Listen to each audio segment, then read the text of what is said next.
Welcome to Table Talk Unplugged. It's a show produced by the Communications section of the Ministry of Education, Technical and Vocational Training. Here we feature key education stakeholders as we discuss issues that are critical to the education sector. We are now 2 years into the COVID-19 pandemic, and our schools throughout the country are now returning to the face-to-face model. Many parents have expressed relief that their children can receive instruction in a brick-and-mortar setting. Yet there is an awareness that we are still battling a pandemic, and as a result, there is a strong possibility that schools may have to engage in online learning for an extended period of time. This reality means that parents will have to continue to support their children in a virtual learning environment. Today we will meet several parents who made the decision to embrace online learning and, despite its challenges, thrive in that environment. But before we get started, I would like to invite Ms. Lisa Ballard from the Communications section to share an education tidbit with us. Lisa? Thank you, Denise.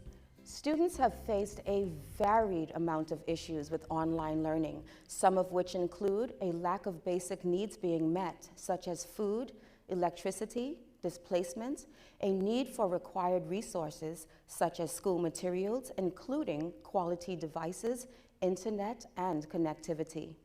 The ministry has addressed many of these issues by providing devices such as laptops, tablets, MiFi boxes, and data plans. Parents have faced many challenges with getting their children on the virtual learning platform throughout the COVID-19 pandemic, some of which include the need to work and focus on providing for the family, an inability to render support to their children due to lack of knowledge and digital skills, language barriers, and an inability to adapt to the changes in the educational system. The ministry has been sensitive to the struggles parents face and has provided an array of solutions, including training for students and parents, distributing learning packages, conducting community walkabouts, and conducting parental conferences.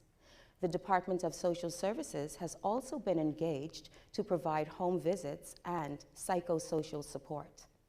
The ministry has appealed to stakeholders such as the church to assist with finding solutions to the challenges students encountered with regard to online learning. Churches can play a major role in students accessing their online classes by providing internet connection. They can also reach out to the children of the community by offering them counseling.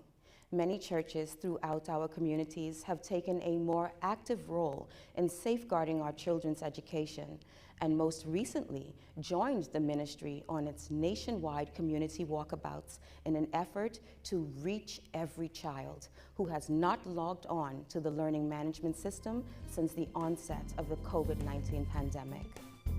Back to you, Denise. Thank you, Lisa. Well, today I have with me two parents who have agreed to share with us how they are navigating instructional delivery in the midst of the education challenges brought on by the COVID-19 pandemic. We have with us today Mr. Micheal Gomez and Ms. Danielle McPhee joining us. Later, we will meet with Ms. Erica Coakley, Ms. Crystal Delancey, and Ms. Shadi Saunders. Well, welcome parents to Ed Table Talk. It's good to have you here. I want to start by asking you a question. I know that a lot has been going on with the COVID-19 pandemic, and a lot of parents have felt a bit intimidated or a bit challenged by online learning. But how has that experience been for both of you? And I would like to start with you, Mr. Gomez. Well, the experience has been, like you say, challenging. My children have had some difficulties with it, as with all new systems, but we've been able to muddle through. It takes some dedication in the beginning.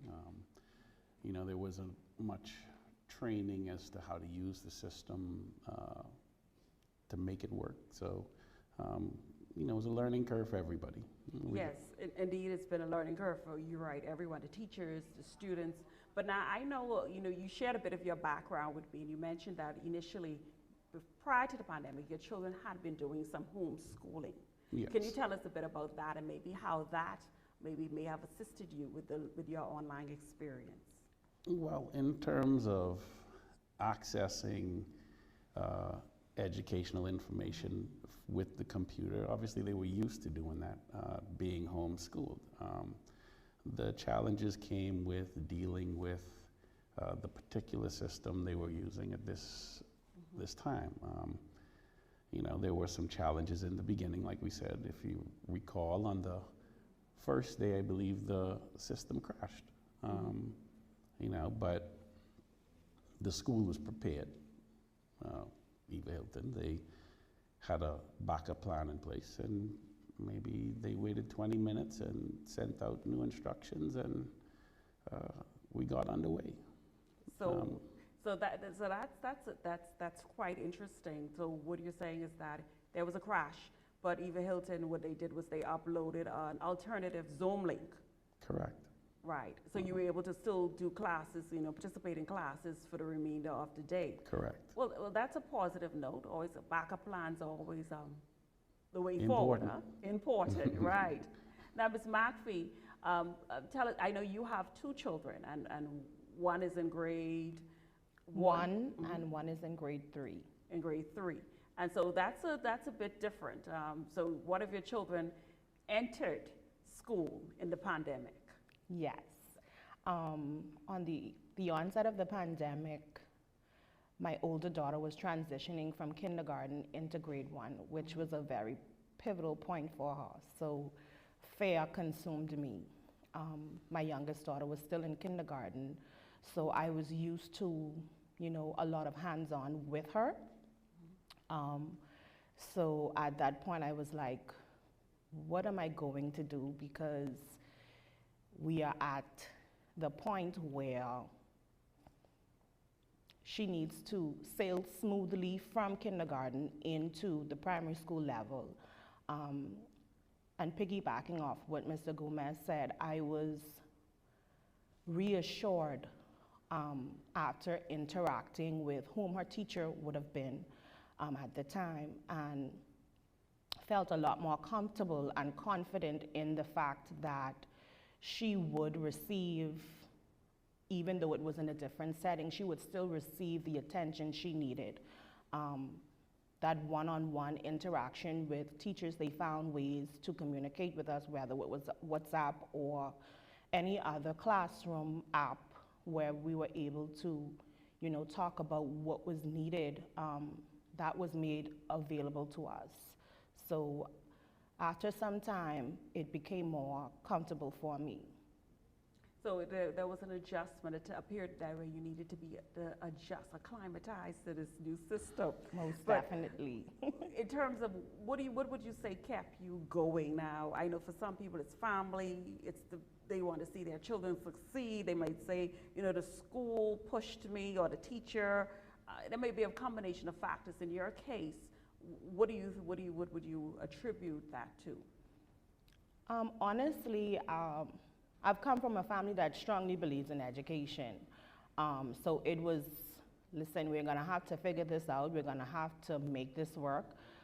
Because at the same time, I was transitioned to work from home full time. So it was a bit of a juggle.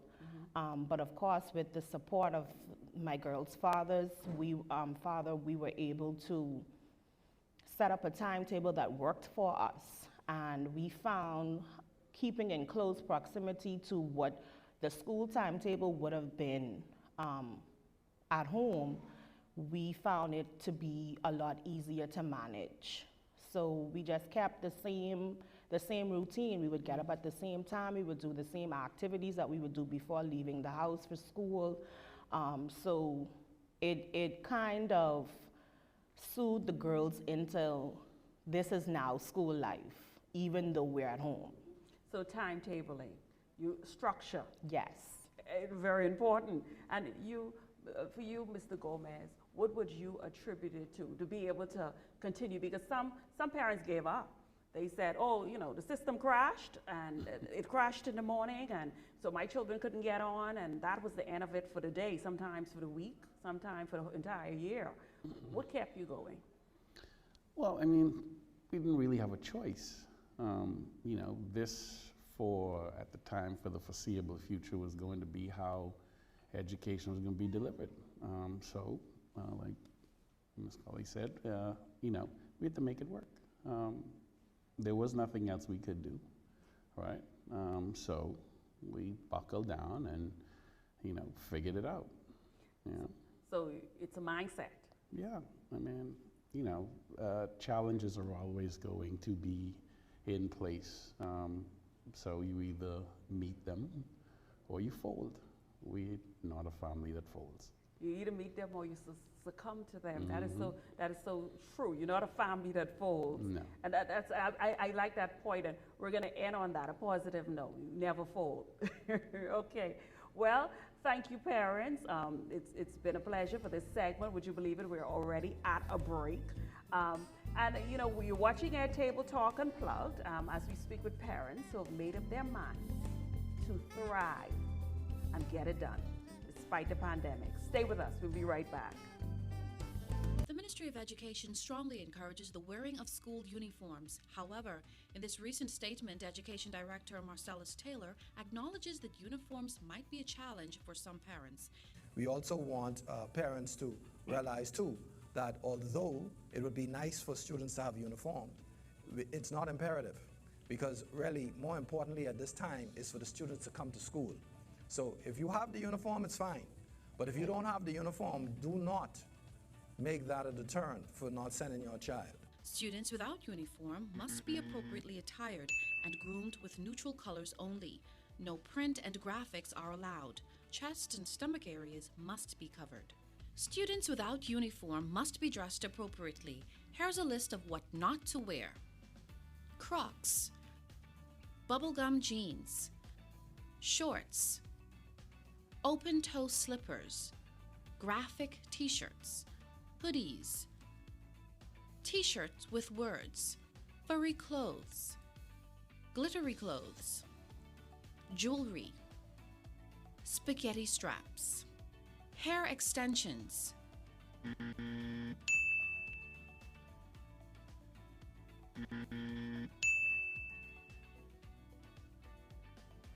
This public service announcement was brought to you by the Communications Section of the Ministry of Education and Technical and Vocational Training in conjunction with this channel. Welcome back to Airtable Talk Unplugged. We're now speaking with Ms. Alkia Coakley, and of course, Mr. Michael Gomez was with us in our previous segment. These are two parents who have made up their minds to succeed and thrive in this pandemic environment. Yeah. And welcome to you, Ms. Coakley.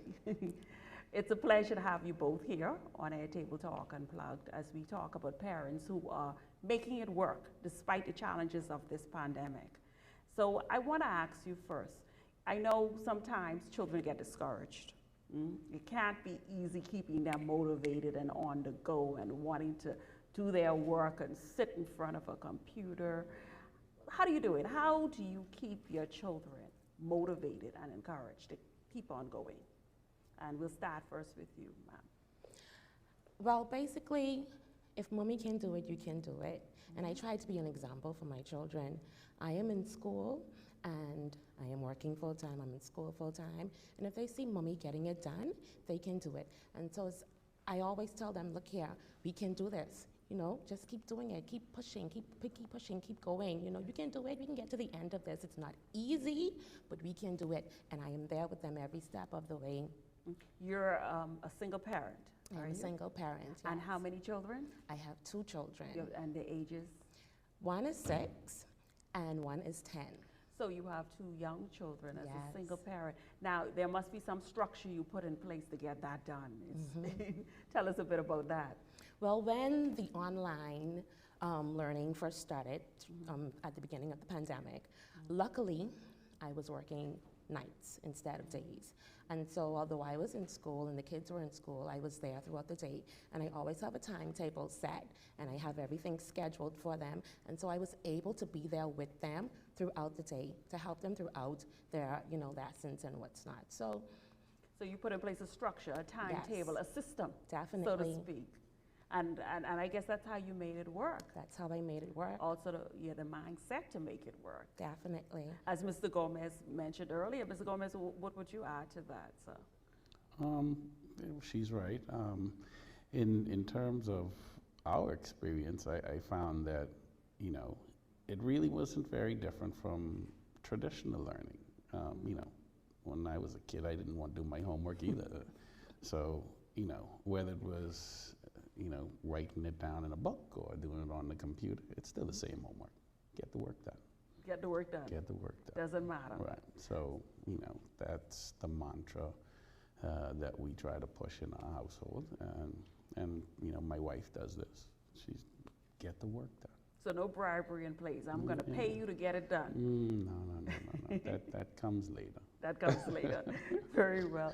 So we're talking about trying to get back to full face-to-face, and we believe that's a reality.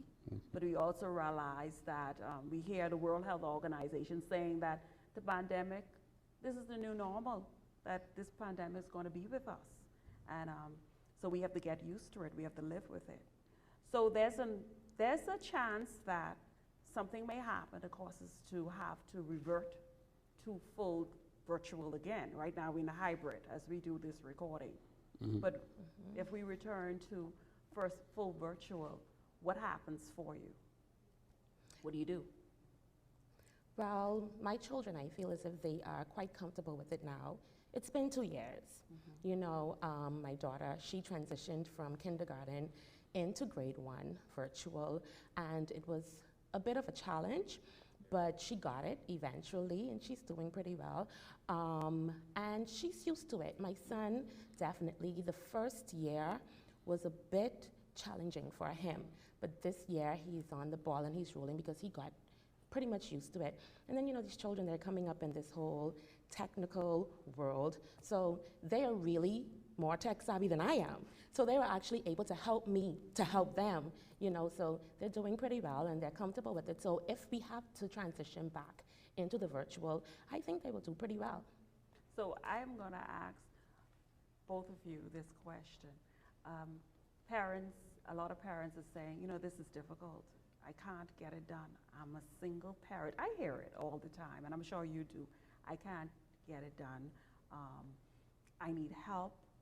What do you say to that? What do you say to them when they say that to you? And for either of you, Don't give up. don't give up. We can't give up on our kids. And failure is not an option. If you give up, then what happens? This is something that we have to get used to. We have no idea when things are going to go back to normalcy, what we were used to. And so we just have to make it work. We have to make it work. You have to make it work. Definitely. Mr. Gomez, parent complaints. It's difficult. I can't do it. I need help. What do you say? Well, if you need help, you got to address finding that help. Correct. But in the interim, you can't give up on what needs to be done, right? And you just got to do what you can do. It's obviously not the greatest advice, but it's as simple as it gets.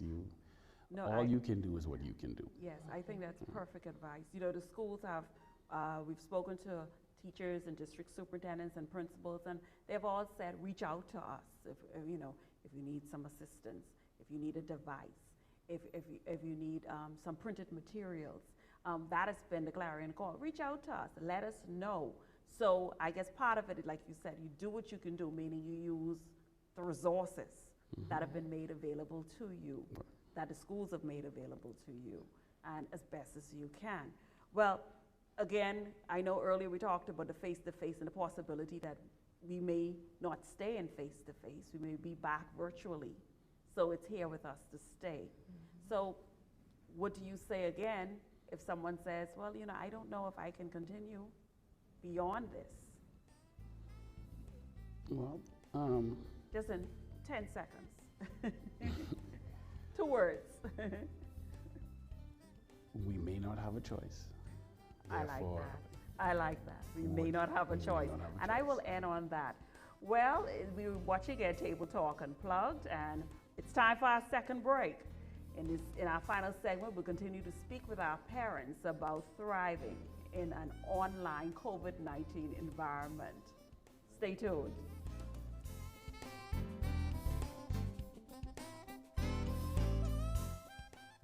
Log on and stay on. As parents, we will not always be present while our children engage in online learning. Ensure that your child is getting the most from the Ministry of Education and Technical and Vocational Training's learning management system. Here are some tips to help you establish your child's online learning routine. Number 1, designate a workspace to reduce distraction. The bed is not recommended. Number 2, each morning ensure your child is alert and devices are ready to log on. Number 3, periodically check in on your child by calling, texting, or FaceTiming to ensure that they are participating in their online classes. Number 4, communicate with your child's teachers to stay updated on your child's progress and online attendance. Number 5, remember, it takes a village to raise a child, so you can create a WhatsApp or other social media group with parents to share relevant information pertaining to your child's online education. Education is important. Log on and stay on. This public service announcement was brought to you by the Communications section of the Ministry of Education and Technical and Vocational Training. Welcome back to our final segment of Ed Table Talk with our parents, Mrs. Crystal Delancey and Mrs. Sade Saunders. Now, these are 2 parents who have made up their minds to succeed and thrive in the midst of COVID-19. Now, ladies, earlier we were speaking with some parents, just like yourselves, who said that, you know, online learning is not going to cause them to give up in this fight for the education of their children. So tell me, now it must not be easy keeping your children motivated. Looking at a screen all day cannot be easy. I can't do it. I need help. So how do you do it? How do you get your children to do that? And we'll start with you. Well, my 11th grader, I must say, he's self-motivated. He wants to do well, and he's very competitive. So with him, it's easy. But with my 2nd grader and my preschooler, sometimes it takes a little more. So sometimes we have to bribe them a bit with ice cream and Roblox. We do what it takes to get the job done. Excellent. And yourself? Well, for me, I have a 5th grader, a 3rd grader, and a 1st grader, all girls. So for us, it was very important to get them out of the house after school, taking them to the park, getting that fresh air, getting that activity in after school. And then, of course, the treats and the rewards for when they did good, and being in constant communication with their teachers also helped to get that motivation aspect, because my daughters like praise. Yes. I like that. They like praise. Yes. Now, you mentioned being in constant communication with the school, with the teachers. Yes. How did you do that? Well, for us, we have WhatsApp chat groups, as well as other applications that they use to communicate with the parents. So having that relationship, I've been at Eva Hilton Primary for 5 years with our daughters. So having that relationship with all levels of teachers and administration kind of helped to have that open repertoire, that open communication with the school, and to have that dialogue back and forth if there was adjustments that needed to be taking place, or if there was something from our end that was a little difficult that we needed help with. It was easy to have that communication and to get it resolved quickly. Now, for both of you, you mentioned that you have children in the primary school. What advice, rather, would you give to other parents, maybe who may not feel so motivated or encouraged in having to, I guess, be that second teacher in this online learning environment? What would you tell them? For me, and it's not just with primary school for me, because I'm also a student and I have a son in C.R. Walker, and for me, the best thing you can do is use your resources. Eva Hilton and C.R. Walker, the teachers are amazing. They reach out to you, and when you have questions and you have concerns, or maybe you don't even know how to do it, they're there. And they will explain to you every step of the way how you could help your child, how you can teach your child, what you need to do to be a good support system for your children. So use your resources, use your teachers. So reach out to the school Definitely. community. And the teachers make it so easy to reach out to them. They would do the WhatsApp groups and even classroom tags. Like, they've used so many platforms that really make it easy for you to communicate with them. Okay, and yourself? That would definitely be a part of the point that I would raise, the communication. No one reads minds, so if you have a problem and you're challenged and you don't express that challenge, I would let them know to reach out to the schools, and within their own communities, a lot of civil groups and everything had pop-ups and resources that was used to help. I would ask them to speak with those groups within the community to help them to resolve whatever issues they may have.